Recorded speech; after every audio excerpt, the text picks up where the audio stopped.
is reverse osmosis systems. Reverse osmosis systems are really the standard of water treatment. About 90% of water treatment systems out there use reverse osmosis. They're a good unit, but they do a few things that I personally do not agree with, and I don't think you will either. One, they create dead water. They take everything out of water. They get rid of all the beneficial minerals. They create that dead, stale tasting water. Two, they waste about 80% of the influent water during treatment. These were created for wells. When you have this reverse osmosis, the water flows through, and what is wasted used to go back down in the well, which was all fine and good because then it would get filtered again later and the well would just keep replenishing. But a lot of people are using these now in other uses. They're using it for city water. They're using it for their community wells. They're also using this type of system in bottled water. And they're wasting 80% of the water that comes in it. The other thing about this is there's no pressure with these. They are very slow to filter through. So they're not instant on, instant off. Because of that, you have to have a storage tank. If you have a whole home unit, you probably have a 30-gallon storage tank somewhere. If you have an under-counter one, you have at least a 5-gallon storage tank somewhere, which means you're storing water in a place where it can then gather things like mold or mildew. It can also sit for a while, which standing water is never good. So the tank system is something else that I personally do not believe in. When you compare that to the new ESpring, it doesn't waste water during filtration.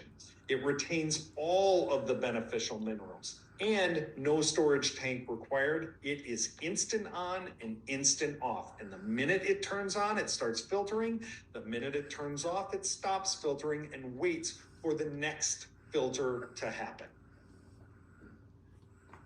Okay, I get this one a lot. Faucet mount filters, pitchers, your refrigerator filter, most of those are all the same. They're the same technology. They're small carbon filters made to do pretty much the same thing. And that is for taste and clarity. So they're made to get some of the things out of water, like heavy iron and chlorine. And then clarity, they take out sediment so that the water seems clearer. They don't reduce very many contaminants at all. So if you're thinking you're doing well by getting the water straight out of your refrigerator, chances are you are not filtering out much. You're not really filtering out microbials either. They don't destroy microbials. There's no heat or light in those to do that. And these filters don't really last very long. They say that 3 to 4 months, but for most people's usage, it's about a month. So when the fact that you're spending, $50 on one of these and you're having to change it every month, that can add up a lot quicker than you think. Most people think, oh, it's only $50 to get filtered water. It's really not. You're spending a lot more on filters than you think you are. So again, how does that compare to the new ESpring? We reduce 170 plus contaminants. We destroy 99.9% of bacteria, viruses, cysts, those microbials in the water. And we can filter out 5,000 liters, which is 1,320 gallons. That is enough for a family of 6 for a year. So that filters out a lot more than those faucet mount filters or refrigerator filters that really don't do as much as they're touted to do. Okay, the last one, bottled water. Most people don't realize. I just saw an article not long ago in the LA Times that said 80% of bottled water in America is just tap water put in a bottle. So if 45% of tap water is contaminated and they're just putting tap water in a bottle, what are you really getting? Now, could that be filtered water? Absolutely. but there's nobody that's really looking at that and saying you have to do it to this standard. They're also always sold in single-use plastic bottles that are discarded. If you think about an ESpring versus bottled water, one ESpring filter is the equivalent of 10,000 bottles of water. 10,000. The average American spends $256 a year on bottled water. That is over $1,000 a year for a family of 4, or over $1,500 for that same family of 6. So when you think about a new ESpring and the first year filter, you are dollars ahead versus bottled water. They're spending $1,500 versus $12.99. It's inconvenient. You have to go get it. You got to carry it. You got to store it. And you don't know from company to company to company to company what contaminants are being filtered out or reduced, or if they are at all. And then the water source may not have those beneficial minerals. You don't know where that water is coming from. So I think there's a great story here with the ESpring over bottled water. Most people think bottled water is perfectly safe and perfectly clean. 1, it is not. And 2, having it and spending the amount of money that you spend on bottled water, you're actually saving money. We also did some market research that showed that millennials and Gen Z love their water bottles. They love the reusable water bottles. It's a fashion statement. Think of all the Stanley cups out there and all the Yeti cups that everybody's carrying around.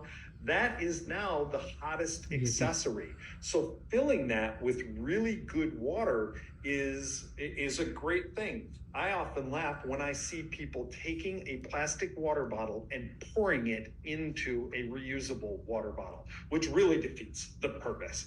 They think they're getting safe, clean drinking water and yet being cool walking around with their Stanley cup, but they're really not getting the benefits of having great water in that great vessel to carry it around. So that's some ways that you can really talk about the competition and why you have a better way than maybe what they're already using. And in the case of bottled water and reverse osmosis, you're a lot cheaper. So let's talk about price.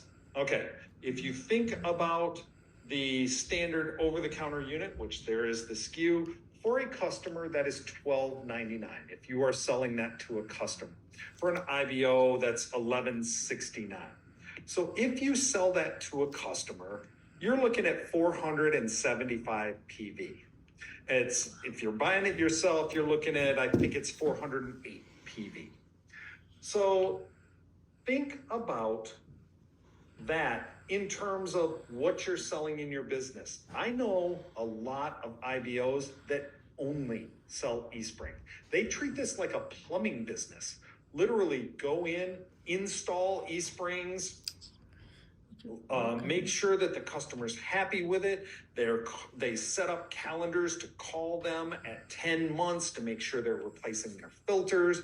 They're treating it like you would treat, say, a hot water heater or something like that. And they are maintaining these for them because there's a lot of PV in this. And they're doing this to qualify at a fast rate. I have often said to new IBOs, tell me what's easier, selling 100 light up lip gloss or selling one of these ESprings to your grandmother who will buy anything from you and she really wants it and needs it. So it's a great way to get started. Don't think that you can't focus on this at the very beginning. If you made your first sale with an ESpring, you've made that kind of PV, you're making some money, you're set up to sponsor, and you're off and running. You're offering a great unit.